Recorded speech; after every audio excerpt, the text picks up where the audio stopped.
할렐루야. 오늘도 새벽 예배 자리에 나오신 성도님들을 주님의 이름으로 축복하고 환영합니다. 함께 이 시간 기도하며 예배 자리로 나가겠습니다. 함께 기도하겠습니다. 하나님, 오늘 이 예배 자리가 또 저희들을 주님 새롭게 하시는 자리가 되길 원합니다. 우리가 주님의 보혈을 의지하여 주님의 은혜를 힘입어 나아가는 이 예배 자리 가운데 성령 하나님 함께하여 주시고 우리 영혼이 새로워지며 온전히 주님만 바라보는 귀한 예배 자리 되게 하여 주시옵소서. 감사드리며 예수님 이름으로 기도하옵나이다. 아멘.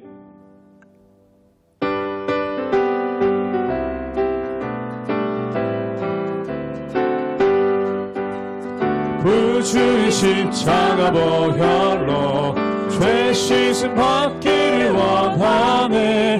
내 죄를 씻으신 주 이름 찬송합시다. 찬송합시다. 찬송합시다. 내 죄를 씻으신 주 이름 찬송합시다. 죄악에 속하여 주신 주 내 속에 들어와 계시네. 십자가 앞에서 주 이름 찬송합시다. 찬송합시다. 찬송합시다. 내 죄를 씻으신 주 이름 찬송합시다. 주 앞에 흐르는 생명수 날 씻어 정하게 하시네. 내 기쁜 영성을 다하여 찬송합시다. 찬송합시다. 찬송합시다. 내 죄를 씻으신 주 이름 찬송합시다. 내 주께 회개한 영혼은 생명수 가운데 젖었네. 흠없고 순전한 주 이름 찬송합시다. 찬송합시다. 찬송합시다. 내 죄를 씻으신 주 이름 찬송합시다. 찬송합시다. 찬송합시다. 찬송합시다. 내 죄를 씻으신 주 이름 찬송합시다.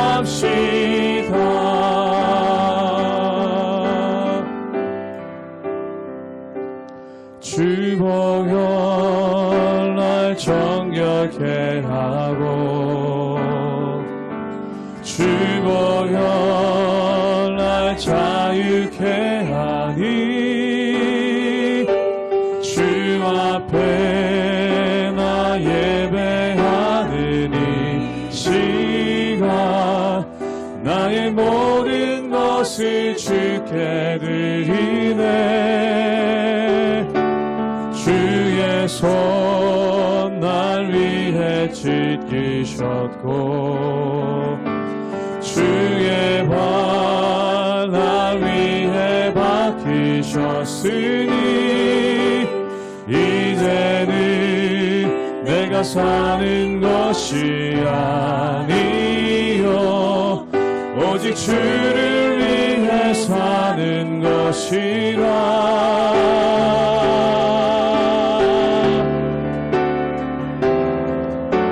주의 손에 나의 손을 포개고 또 주의 발에 나의 발을 포개요. 나 주와 함께 죽고 또 주와 함께 살리라. 영원토록 주 위에 살리라. 주 위에 살리라. 주 위에 살리라. 주 보혈 날 정결케 하고 주 보혈 날 정결케 하고 주 보혈 날 자유케 하니 주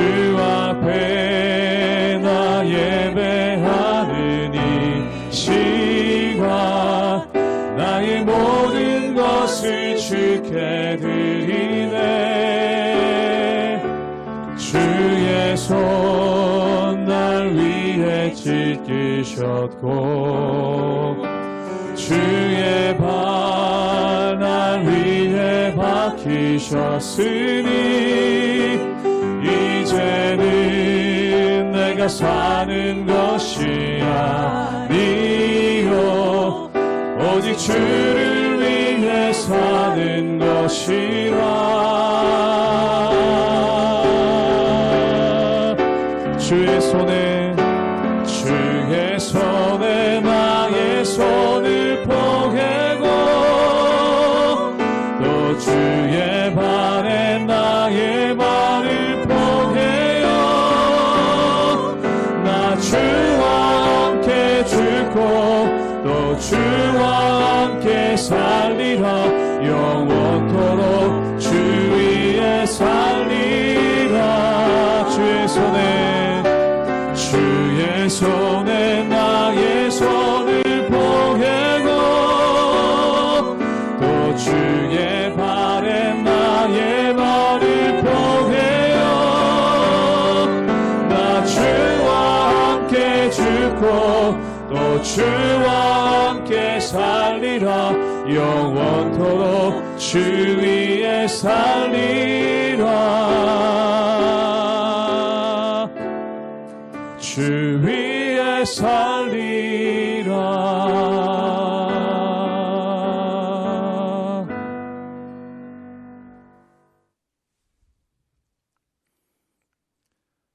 할렐루야. 우리 하나님의 은혜와 평강이 우리 성도님들 삶 가운데 날마다 가득하시기를 주님의 이름으로 축원합니다. 부모님들에게 가장 큰 기쁨은 무엇이겠습니까? 자녀들이 바르게 자라고 또한 자녀들이 그들의 삶 가운데 뭔가를 이룰 때 그리고 성취할 때 그때 부모님들의 기쁨은 이루 말할 수가 없을 것입니다. 그러나 자녀들이 맨날 어린애의 상태에 머물러 있을 때 그때 부모님들 마음 가운데 근심과 걱정이 없을 수가 없다라는 것이죠. 이 특별히 고린도 교회를 바라보면서 사도 바울은 마음 가운데 근심이 있고 걱정이 있었습니다. 그것이 뭐냐면 이 고린도 교회가 어린아이의 신앙을 벗어나지 못하는 그러한 모습이 있었기 때문에 그렇죠.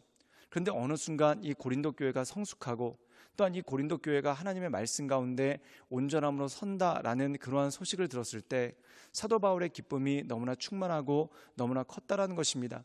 그렇기 때문에 오늘 말씀 가운데 보면은 이 고린도 교회를 통해서 받는 사도 바울의 위로 또한 고린도 교회를 통해서 받는 사도 바울의 기쁨이 얼마나 큰지가 나타나는 것이 바로 이 말씀의 내용인 것이죠. 그러므로 사랑하는 여러분, 우리가 이 세상 살아가면서 중요한 것이 있습니다. 자녀의 성장은 부모를 기쁘게 하듯이 교회의 성장 또는 성도의 성장은 하나님을 기쁘시게 하고 더 나아가 그들을 양육하는 사람들을 기쁘게 하는 그러한 모습이 그 가운데 있다라는 것이죠. 그러므로 우리가 이 세상 살아갈 때 자녀들이 크는 것과 마찬가지로 우리가 영적인 자녀로서 성장하며 또한 승리하며 나갈 때 이것이 우리에게 복음을 전해준 사람들뿐만 아니라 하나님께도 큰 기쁨이 되는 하나님을 영화롭게 하는 그 모습 가운데 나간다는 것입니다. 그러므로 날마다 하나님의 은혜 가운데 늘 승리하며 나가시는 우리 모든 성도님들 되시기를 주님의 이름으로 축원합니다. 고린도후서 7장 2절에서 7절 말씀입니다. 마음으로 우리를 영접하라. 우리는 아무에게도 불의를 행하지 않고 아무에게도 해롭게 하지 않고 아무에게서도 속여 빼앗은 일이 없노라. 내가 이 말을 하는 것은 너희를 정죄하려고 하는 것이 아니라 내가 이전에 말하였거니와 너희가 우리 마음에 있어 함께 죽고 함께 살게 하고자 함이라. 나는 너희를 향하여 담대한 것도 많고 너희를 위하여 자랑하는 것도 많으니 내가 우리의 모든 환난 가운데서도 위로가 가득하고 기쁨이 넘치는도다. 우리가 마게도냐에 이르렀을 때에도 우리 육체가 편하지 못하였고 사방으로 환난을 당하여 밖으로는 다툼이요 안으로는 두려움이었노라. 그러나 낙심한 자들을 위로하시는 하나님이 디도가 오므로 우리를 위로하셨으니 그가 온 것뿐 아니요 오직 그가 너희에게서 받은 그 위로로 위로하고 너희의 사모함과 애통함과 나를 위하여 열심 있는 것을 우리에게 보고함으로 나를 더욱 기쁘게 하였느니라. 오늘 말씀 가운데 보면은 사도 바울이 그의 기쁨과 위로에 대해서 말씀하고 있는 장면이 나옵니다. 이 사도 바울이 복음을 전하면서 많은 어려움을 겪기도 하고 또한 많은 환난과 핍박을 당하는 일들이 참 많았다는 겁니다. 그런데 사도 바울에게 진정한 기쁨은 무엇인가? 그것은 뭐냐면 자신이 복음을 전한 교회들이 그 어려움과 핍박 가운데서도 잘 믿음을 지켜나가고 그리고 더 나아가 성장하는 모습을 보여줬을 때 이 바울의 기쁨이 굉장히 컸다라는 것이죠. 이 사도 바울에게 있어서 아픈 손가락과 같은 것이 바로 고린도 교회입니다. 잘 성장하지도 못하고 오히려 교회가 분열하고 또한 여러 가지 어려움이 그 가운데 굉장히 많았다라는 것이죠. 그런데 오늘 말씀 가운데 보면은 고린도 교회가 성장했습니다. 또한 고린도 교회가 성숙한 믿음 가운데 서나가는 그러한 모습이 보였죠. 그렇기 때문에 이로 말미암아 사도 바울이 마음 가운데 큰 위로를 얻고 기쁨을 얻었다라는 말씀이 이 말씀 가운데 나온다는 것입니다. 우리 함께 고린도후서 7장 4절의 말씀을 읽도록 하겠습니다. 제가 읽겠습니다. 나는 너희를 향하여 담대한 것도 많고 너희를 위하여 자랑할 것도 많으니 내가 우리의 모든 환난 가운데서도 위로가 가득하고 기쁨이 넘치는도다. 오늘 말씀 가운데 보면은 사도 바울에게 어려움이 있었는데 이 사도 바울이 디도에게 권면의 편지를 보내는 그러한 일이 있었습니다. 그런데 이 디도가 사도 바울에게 도착했었을 때 사도 바울에게 참 많은 어려움이 있었다는 겁니다. 그런데 이 디도가 가져온 소식은 뭐냐면 뜻밖의 고린도 교회가 하나님의 말씀 가운데 굳건히 서나가고 또한 예전의 어린아이의 일들을 버리고 하나님의 은혜 가운데 서기로 결단하는 그러한 모습이 있었다는 것입니다. 즉 이것이 사도 바울에게 큰 위로가 되었고 큰 기쁨이 되었다는 것이죠. 아마 자녀를 키우시는 분들은 잘 알 것입니다. 부모님의 진정한 기쁨은 무엇입니까? 바로 자녀의 성장입니다. 자녀가 성장하고 또한 더 나아가서 자녀가 발전하는 모습을 볼 때 그것만한 기쁨과 또한 그것만한 즐거움이 마음 가운데 어디 있겠습니까? 예를 들어서 부모님께 자녀가 큰 선물을 했다.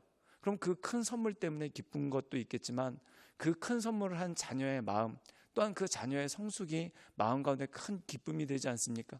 그래서 부모님들은 큰 선물을 받지 못하더라도 자녀가 하나님 온전하게 서나가는 모습을 볼 때 또한 자기들의 삶 가운데 뭔가를 이뤄나가는 모습을 볼 때 그때 그 마음 가운데 기쁨이 충만하고 또한 그 마음 가운데 이루 말할 수 없는 은혜가 있다라는 것이죠. 사랑하는 여러분, 그것도 마찬가지라는 것입니다. 사도 바울 역시 그에게 큰 어려움과 고난이 있었지만 그가 바로 고린도 교회의 성장을 통해 위로를 받고 기쁨을 얻는 장면이 이 가운데 나와 있었다라는 것이죠. 우리 함께 고린도후서 7장 7절의 말씀을 읽도록 하겠습니다. 제가 읽겠습니다. 그가 온 것뿐 아니요 오직 그가 너희에게서 받은 그 위로로 위로하고 너희의 사모함과 애통함과 나를 위하여 열심히 있는 것을 우리에게 보고함으로써 나를 더욱 기쁘게 하였느니라. 오늘 말씀 가운데 보면은 사도 바울이 마케도니아에 이르렀을 때 굉장히 큰 어려움이 있었다는 겁니다. 육체도 힘들었고 환난을 당했고 또한 안으로는 다툼이고 밖으로는 다툼이고 안으로는 두려움이 있었다고 합니다. 즉 이러지도 못하고 저러지도 못하는 진퇴양난의 상황이었다는 것이죠. 그런데 이 고린도 교회에 보낸 디도가 돌아왔다는 겁니다. 첫 번째는 디도로 인해 사도 바울이 마음 가운데 큰 위로를 얻었다고 합니다. 그리고 두 번째는 뭐냐면 디도가 가져온 소식, 고린도 교회가 하나님의 은혜 가운데 서나간다는 그 소식이 사도 바울에게 큰 위로가 되고 기쁨이 되었다는 것이죠. 사랑하는 여러분, 우리가 이 세상 살아갈 때 우리는 서로에게 기쁨이 될 수 있습니다. 어떻게 서로에게 기쁨이 될까요? 바로 신앙적으로 영적으로 성숙한 모습을 보일 때 큰 기쁨이 된다는 것이죠. 예를 들어서 세 가족을 전도했는데 그 세 가족이 성장한 모습을 볼 때 전도하는 사람 마음 가운데 얼마나 큰 기쁨이 있겠습니까? 또한 말씀으로 그를 양육했는데 그가 말씀으로 잘 서나갈 때 그 양육자의 마음 가운데 얼마나 큰 기쁨이 있겠습니까? 그런데 이것은 단지 사람의 기쁨으로 끝나는 것이 아니라 더 나아가 하나님을 기쁘게 한다는 것입니다. 그러므로 우리가 하나님을 기쁘게 하는 최고의 모습은 무엇이겠습니까? 성숙한 신앙 가운데 나가는 것, 우리의 신앙이 성숙해가는 것, 이것이 바로 하나님께서 기뻐하시는 가장 큰 기쁨이고 능력이라는 것이죠. 그러므로 이 하나님을 바라보며 하나님의 은혜 가운데 날마다 승리하며 나가시는 우리 모든 성도님들 되시기를 주님의 이름으로 축원합니다. 함께 기도하시겠습니다. 늘 언제나 살아서 역사하신 주님, 우리가 날마다 주님을 바라보며 하나님의 은혜 가운데 그 인도하신 가운데 나갑니다. 우리의 마음을 온전케 하시고 또한 우리의 마음을 강건케 하시사 오직 크신 하나님만을 바라보며 하나님의 은혜 가운데 그 인도하신 가운데 살아갈 수 있도록 주여 도와주시고 주님 이끌어 주시옵소서. 우리의 기쁨 되신 주님만을 바라보며 또한 우리의 능력 되신 하나님만을 바라보며 하나님의 은혜 가운데 나가기를 원하오니 우리가 성장하기 원합니다. 우리가 성숙하기 원합니다. 또한 그리스도의 장성한 분량에까지 이르기를 원합니다. 주님 우리를 붙잡아 주시고 인도하여 주시옵소서. 그래야 우리가 온전한 하나님의 기쁨이 될 수 있도록 주님 이끌어 주시옵소서. 예수님의 이름으로 감사하며 기도드리옵나이다. 아멘.